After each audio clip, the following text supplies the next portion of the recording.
can test anything right now. People get all of these hangups. Well, I'd have to develop it. I'd have to build this. I'd have to have money. And you don't have to. You can go out and start talking about it. You can identify your target market and start running ads or posts and talking to people and see if it resonates. So I just say the minute you think you're onto something, start running tests.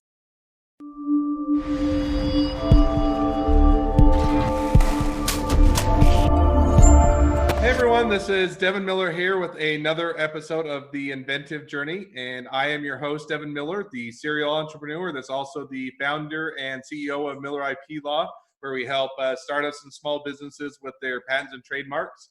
And today we have a great guest that has a great journey to tell today. It's Malinda, and I think, is it Coler or Cooler? I always get confused. Yeah, Coler. Okay, just wanted to make sure I didn't, I was going to say Coler, and I'm like, well, maybe I misremembered. So we got Malinda Coler, and so she has a fun journey. So she started out, she did some, English or ESL and Spanish teaching and language learning, went over and did some things with Disney, fell in love with technology, and that then took her on the path to where she's at today. So without giving away too much of her surprise, welcome to the podcast. Thank you. Yeah, I'm excited to be here. So I gave, I'm sure, what was a horribly inadequate introduction to yourself, but nonetheless, that's what you get. But with that, why don't you tell us a little bit about your journey, kind of where you went, and then how you got to where you're at today? Yeah, absolutely. I mean, you're right. I did start in education. I taught ESL in Italy, in Spain, did some teaching out here in the States, and got recruited directly from teaching into tech. It was completely spontaneous. I had no idea that I would wind up working in startups. But around the outset of the iPad, I went to visit a friend after work who was the lead engineer at a small startup called Tall Chair. And they were in talks with Disney to build interactive books on this new iPad. And I met the team and wound up joining a week later to lead the production of the books. Oh, cool. So you're in the teacher. So how long were you a teacher for again? I did various teaching for about 5 years. All right. So you're a teacher for about 5 years, and then I assume at the time you were a teacher, your friend approached you and said, "Hey, we're in talks with Disney. They want us to do interactive books." Was it just a personal connection, or what made you want to, or what made them reach out to you or want to have you involved? Because and nothing against your skills. There are plenty of teachers, or a lot of teachers out there. And, it's on the one sense, it makes sense. And on the other, it wouldn't have been necessarily, okay, I'm going to do interactive books. I'm going to go talk with the teacher about it. And it makes sense, but it wouldn't have necessarily been, I might go talk with, somebody that's in the electronics industry or the book industry. So what made them reach out to you? Yeah, you're exactly right. So I have a love for storytelling. I have a degree in English and a master's in Spanish, and had long been sharing all of my stories with my friends. And even though I wasn't working in tech, I always was coming to the dinners and get-togethers with new ideas. And at one point had worked with that group of friends to kick off a project called Fashion 411, because I wanted help when I transitioned from life in Spain to life in San Francisco. Actually, we did quite a bit of work on Fashion 411, and then a year later, a startup called... I had absolutely nothing about fashion, but I would assume that Europe and Spain and that would have been more fashionable in US. So why did you need help when you moved to San Diego from Spain? I have no idea. I have no idea about fashion. Well, and that's exactly the problem. People in San Francisco don't dress up. So I was coming from a culture where I knew how to dress. How did you not dress up to move to San Francisco? Yes, yes. I was thinking the opposite, where you had to dress up more to be in San Francisco, which didn't make sense. So, all right, got it. Yes, exactly. And the ironic thing about that is, about a year after we had started building it, there was an app called Go Try It On, which got purchased by Rent the Runway. And we all just kind of threw up our hands and said, well, that could have been a good idea.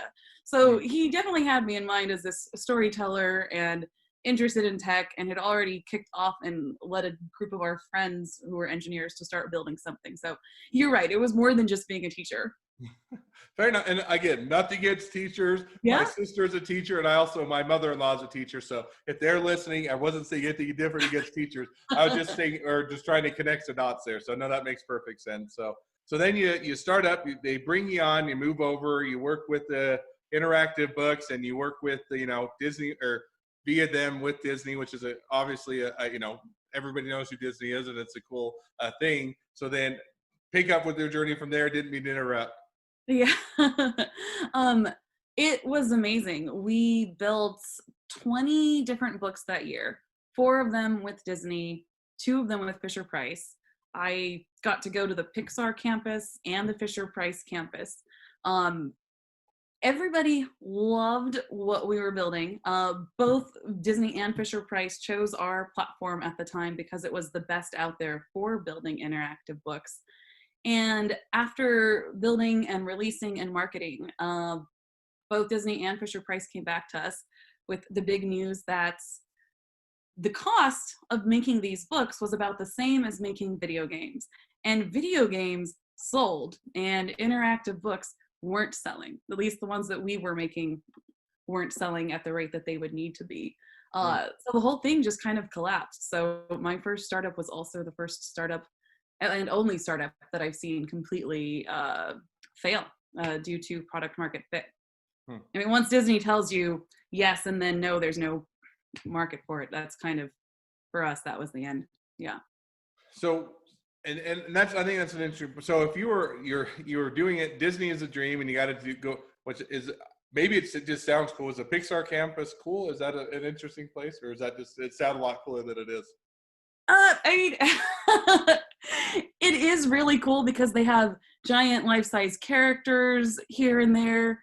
And we got to see John Lasseter's office, which was filled with toys and things. We got to see all sorts of awards and storyboarding. So, it was as cool as you would think. Cool. Okay.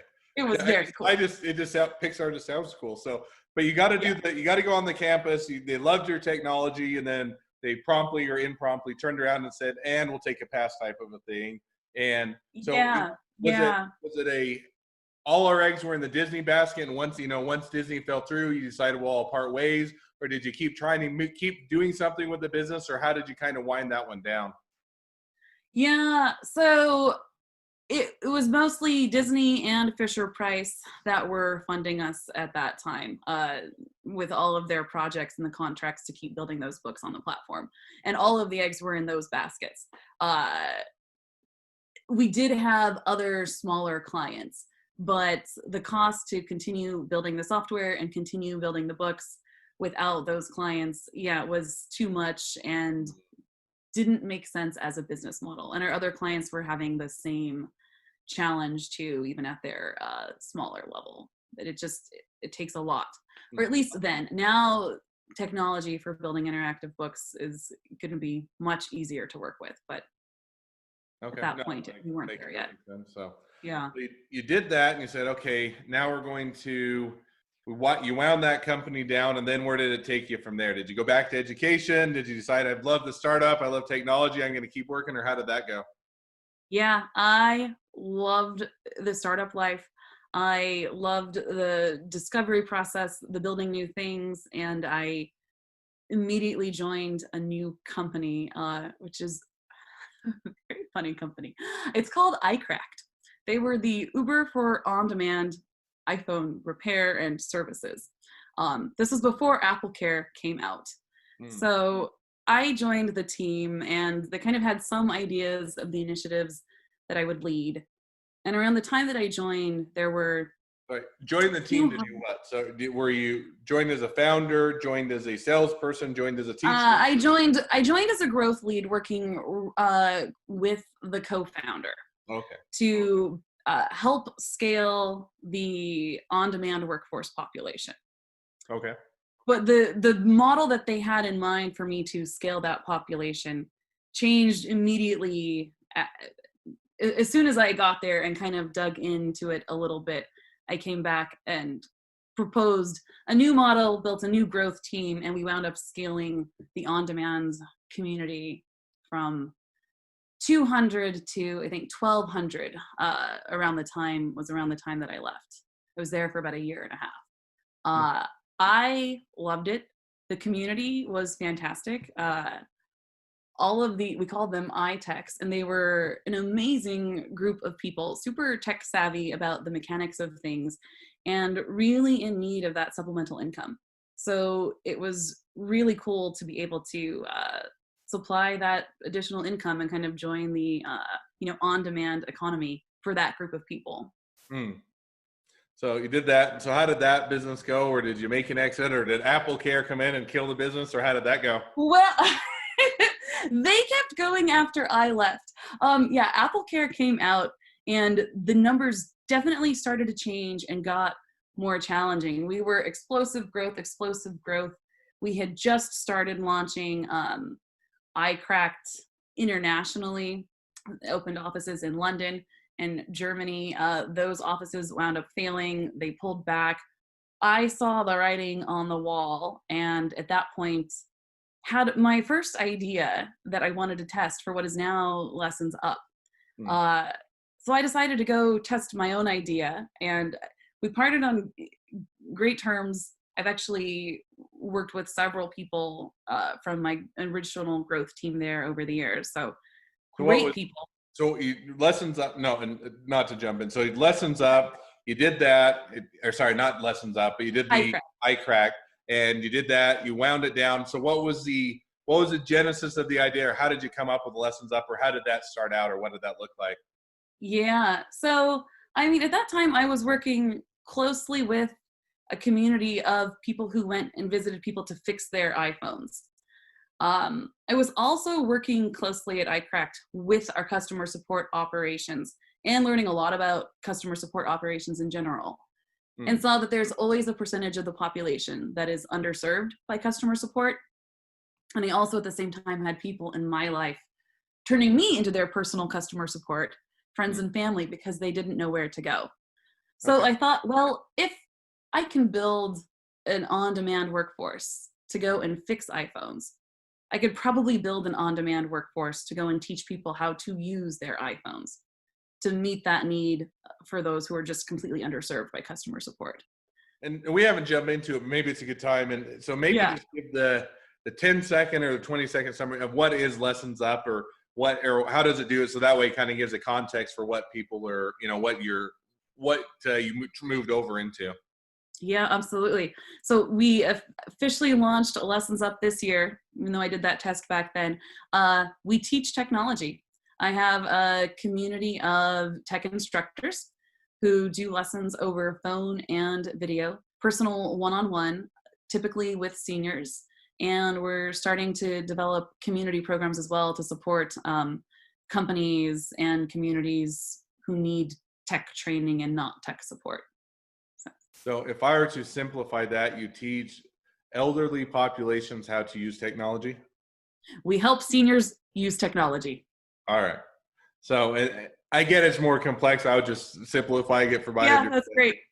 So you do that, and lots of interesting things. I'll jump into it just a second. So how did you got it up and going? How long did it take to develop the curriculum? How did you figure out which technologies seniors would, and I guess I shouldn't say only seniors, but people would want to use, whether it's a laptop, whether it's an iPhone, whether it's an iPad? How did you kind of figure out what was the most helpful, or what they would want, what would be worthwhile to train them on, or to help them to understand? Yeah, great questions. So I definitely came from the mindset of let's just run a test. With the growth team, that's all that we did. I had 5 people on that team. Each of them ran 3 tests a month so that we could compare and figure out what was going to work to scale the on-demand population.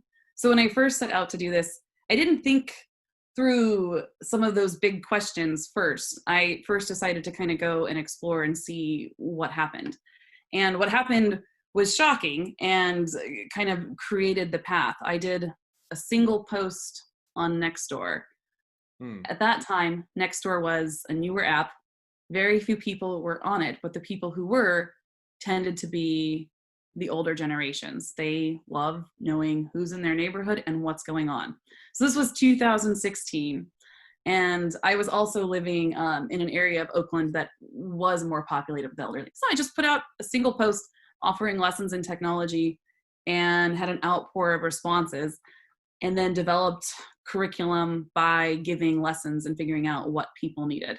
It definitely helped that I'm a teacher and I developed a lot of curriculum for ESL, which is very similar to learning tech. It's like learning a new language. So I kind of had a fallback structure, which I can talk about too, if that's helpful. Sure, go ahead. Yeah. So the idea is to kind of go in and first, whomever I'm working with, understand what technology is in their life. So sort of, identify the tools and then talk through the challenges and then identify some learning goals and then start there with those learning goals. So that was the very basic model that I went in with, that I kind of brought with me from all of the curriculum development that I had done. And it worked. I wound up creating a methodology for customized lessons to meet needs for a large population with varying levels of tech literacy. So, question on that, and kind of an aside, but so if you're teaching elderly people, and I don't know, is there a better way to refer to them, or is it elderly or older population, people that are technology challenged, which would include probably my wife to a degree, although she never listens to the podcast, so I can always talk about my wife because she gets to hear from me enough from home. But I love her, so no offense. But you teach people how to use technology. It almost seems, but your Lessons Up is, lessonsup.com. Is that where most people find you? How do people, if they don't know how to use technology, then how do they find you to do it? Or is it like more of, I want to FaceTime with my grandparents, right? And so the grandkids want to, so we order the grandparents a lesson and order so they know how to FaceTime and how they do it. How does that work, or how do you find people in order to teach? Yeah.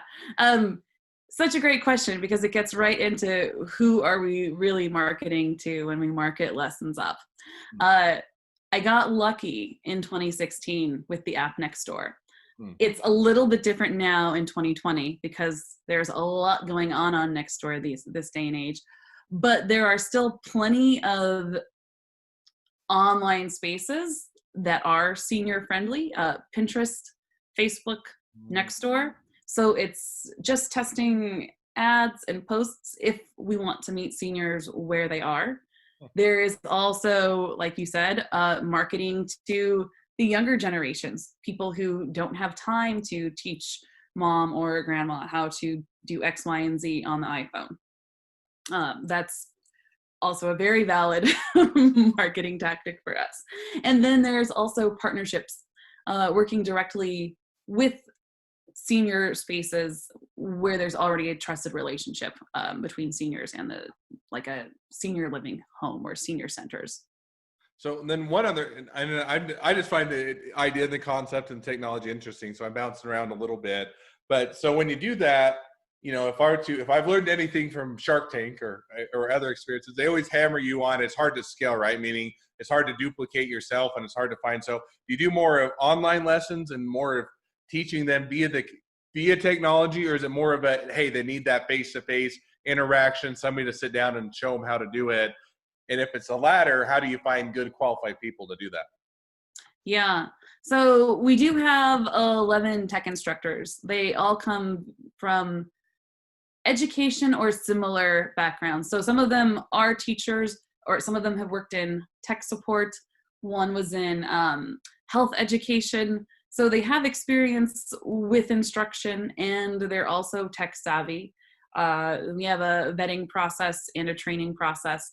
But you're right. The hardest thing is always duplicating yourself. I found some fantastic tech instructors who, the experience that I created is designed to help seniors build skills over the course of a few lessons. There's a lot to learn and it's daunting to try to do it at once. But if you're doing a good job, they will come back and sign up for their full program of, 4 to 6 lessons or however many it may be, depending on learning goals. And so, yeah, our tech instructors are doing that. So it's been great to see.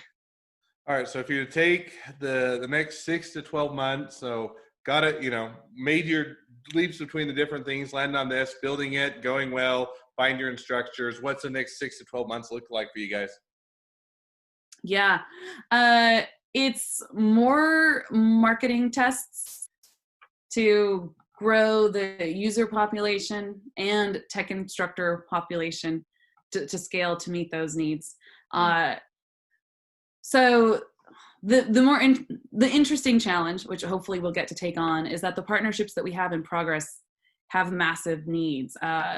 When we talk to some of the retirement communities or senior centers or some of our health affiliates like the National Digital Inclusion Alliance or our partners at the SF Tech Council, they're talking about millions of seniors who need tech literacy support, especially with essential services like telehealth. And when I tell them that I have 11, they get very excited about the program. And then when I say that I have 11 instructors, they kind of look at me like, are you crazy? Yeah. So it's doing a few small pilot programs to get it just right for massive demand. And then, scaling the tech instructor community to meet that demand. But it is going to have to be similar to other on-demand workforces. And luckily one of my co-founders helped scale the Uber driver community and then Uber Eats community. And then I've had some experience scaling on-demand workforce as well. So we're ready. All right. Well, that's awesome. And I think that one's one that I think there's a common thread is it's hard to duplicate yourself. So you have to figure out a process to get, I always look at, somebody always talked about, if you can get the 80-20 rule, or if you get somebody that can do 80% as good as you are, you're doing great, in the sense that nobody's ever going to be exactly the same as you, and to have the expectations they're going to do it exactly the same as you would is unrealistic. But if they can do at least 80% as good of a job, then they're probably going to do an awesome job and do stellar at their position anyway. Exactly. And it's true. It is hard to let go of. And in the early stages of routing customers that I've talked to lessons, there might be some nervousness and a lot of check-ins with the tech instructor. Well, are you sure? Because, this person isn't even on the internet on their iPhone yet. So you're going to have to do X. And they're like, yeah, they've got it. Okay. Gotta trust. So, all right, well, cool. Well, so we're reaching, unfortunately, or fortunately, whichever you look at, the end of the podcast. So I always end the podcast with 2 questions. So I'll hit on those now. So the first question I always ask is, what is the worst business decision you ever made? Well, it's funny. I mean, I had mentioned that I tested lessons up in 2016. And the worst business decision that I ever made was not just stopping everything and building it then. I did the test, had the outpouring of response, created the methodology, did all of the lessons, and then some friends from iCrack to join another startup were really excited about it, convinced me to go join, and I put my idea on hold. And there was always that sense of, okay, now's not the right time to start my own company, and that's wrong. It's always the right time to start your own company. Now is always the time. So I wish that I had started sooner and just kept with it then. But and I think that, and I probably feel a little bit the same way. So I do the intro, and not hijacking your story at all, but I do, Miller IP Law, and I did, and I'm a serial entrepreneur, and yet for a while there, I went and did, and I'd not be griping, but I went and worked for some big law firms, and worked with the top 100. I worked with an Amazon and an Intel and other name recognition. You'd be like, oh, those are awesome companies. And it was a great experience. And yet I'm probably the same way, in the sense that what I love and enjoy and my passion is much more running my own companies, doing the startups, figuring out how to grow it, servicing clients, providing good customer service, making sure they're happy, and all those things. And that's what it drives me. And yet I probably waited too long, in the sense that you always can make an excuse for why now is not the right time. And yet never, if you have that excuse, you're never going to have the right time, and vice versa. Now is, as you said, now is always the right time. So okay. second question I'll ask. So somebody that's wanting to get into a startup, wanting to get into a small business, or just getting into that kind of that phase of life, what's the one piece of advice you'd give them? Well, if they're thinking about starting their own startup, the advice would be you can test anything right now. People get all of these hangups. Well, I'd have to develop it. I'd have to build this. I'd have to have money. And you don't have to. You can go out and start talking about it. You can identify your target market and start running ads or posts and talking to people and see if it resonates. So I just say the minute you think you're onto something, start running tests. The one thing I'd build onto that I think people make this is don't run the tests on friends and family because they're always going to be way too nice. So That's very true. Yes, yes, it's key. You've got to like figure out who your target market is, how to reach them, and go run the tests there. yeah, because that's the one lesson I've seen too many people hit is, oh, everybody says it's great. Well, who did you ask? Well, I asked my friend, I asked my parents, I asked my spouse, and they can be maybe a good initial sounding block, but they're never going to tell you that your idea is a bad idea because they're much too close and don't want to hurt feelings. And so I think that to your point, there's a lot of avenues you can test things and go out and get that customer feedback. And that's one thing that I've learned on a few of the businesses I've done as well, is that never too early to get that customer feedback because it informs a lot of the path you'll take and the road and what you'll do. So I think those are both good lessons, or, worst decision was a good lesson learned. And also that's a good lesson learned as well. So, well, people that want to reach out to you, they want to get involved, they want to invest with you, they want to be a customer, they want to give it as a gift or anything else, what's the best way to connect up with you? Yeah, come chat. You can email me at malinda@lessonsup.com. That's MALINDA. And if that's too hard to remember, you can just give me a call at 510-671-0357 or lessonsup.com, the website. All right. Well, that's plenty of different ways to reach out to you, and certainly encourage people that want to reach out to connect and to use the service, support the service, and or to help it to grow. So, well, I appreciate you coming on the podcast. It's been fun to have you on, and always plenty of things I wish I had time to touch on, and always figure we'll have to have you back on someday. For those of you that are interested in applying to be a guest on the Inventive Journey, I'd love to hear your journeys and be able to have you guys share them with us. So go to inventivejourney.com to apply to be a guest on the podcast. For those of you that are listeners, make sure to subscribe so you can get the new notifications of the newest episodes as they air. And for any of you that are startups or small businesses that need help with patents and trademarks, certainly feel free to reach out. Malinda, thank you again for coming on. It was fun to talk with you, and it was great to hear your journey, and wish you the best of journey going forward. Thank you, Devin. Same to you.